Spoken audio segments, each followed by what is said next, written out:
বন্ধুরা, পুজোর আগেই সুখবর শহরবাসীর জন্য। বৃহস্পতিবার থেকেই শুরু হচ্ছে জোকা থেকে তারাতলা মেট্রোর ট্রায়াল রান। জোকা থেকে তারাতলা অবধি হবে এই ট্রায়াল রান। যদি সব কিছু ঠিকঠাক থাকে তাহলে পুজোর আগেই এই লাইনে পরিষেবা চালু করে দিতে চায় মেট্রো রেল কর্তৃপক্ষ। নির্মাণ কাজ শুরুর প্রায় এক দশক পরে আজ বৃহস্পতিবার জোকা থেকে তারাতলার মধ্যে প্রথম মেট্রো ছুটতে দেখবেন বেহালার মানুষ।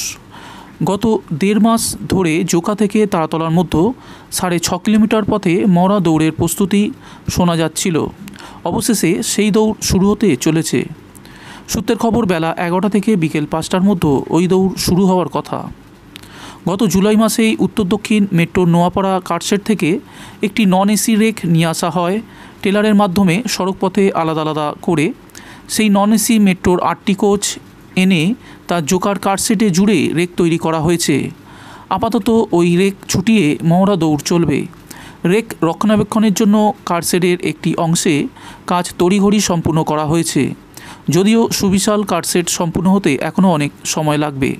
আপাতত জোকা থেকে তারাতলার মধ্যে 6টি স্টেশন নিয়ে পরিষেবা শুরু করতেই মহড়া দেওয়া হবে।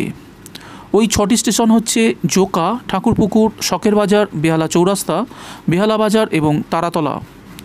সপ্তাহখানেক আগে এই পথে মেট্রোর 3য় লাইনের বিদ্যুৎ সংযোগের কাজ হয়েছে। তারপরে গত এক সপ্তাহ ধরে চলছে একাধিক পরীক্ষা নিরীক্ষা।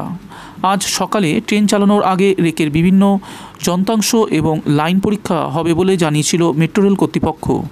প্রথমবার ট্রেনের গতি খুব কম রেখেই মহড়া দেওয়া হবে বলে সূত্রের খবর। আপাতত 3 দিন মহড়া চালানোর সিদ্ধান্ত নেওয়া হয়েছে। জমিজটের কারণে দীর্ঘ সময় প্রকল্পের কাজ নানা পর্বে ব্যাহত হওয়ায় পরিষেবা কবে থেকে শুরু হবে তা নিয়ে প্রশ্ন দেখা দিয়েছিল। ওই মেট্রোপথে এখন আধুনিক সিগন্যালিং ব্যবস্থা চালু হওয়ার কাজ বাকি আছে। আপাতত সিগন্যাল ব্যবস্থা ছাড়াই একটি রেক ব্যবহার করে ওয়ান ট্রেন সিস্টেমে সেখানে মেট্রো চলবে। এই পদ্ধতিতে প্রান্তিক স্টেশন জোকা থেকে একটি রেক ছেড়ে বিভিন্ন স্টেশন হয়ে তারাতলায় পৌঁছাবে।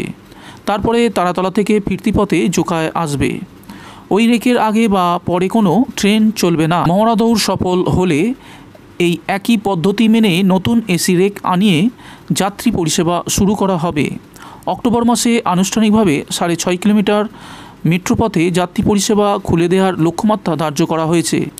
সূত্রের খবর, জোকা বিভাগীবাগ পথের প্রথম অংশে ট্রেন চলাচল শুরু হতে চললেও দ্বিতীয় পর্বের কাজ এখনও অনেকটাই বাকি। এরপরে মাঝেরহাট এবং মমিনপুরের স্টেশন নির্মাণ পর্ব চলছে।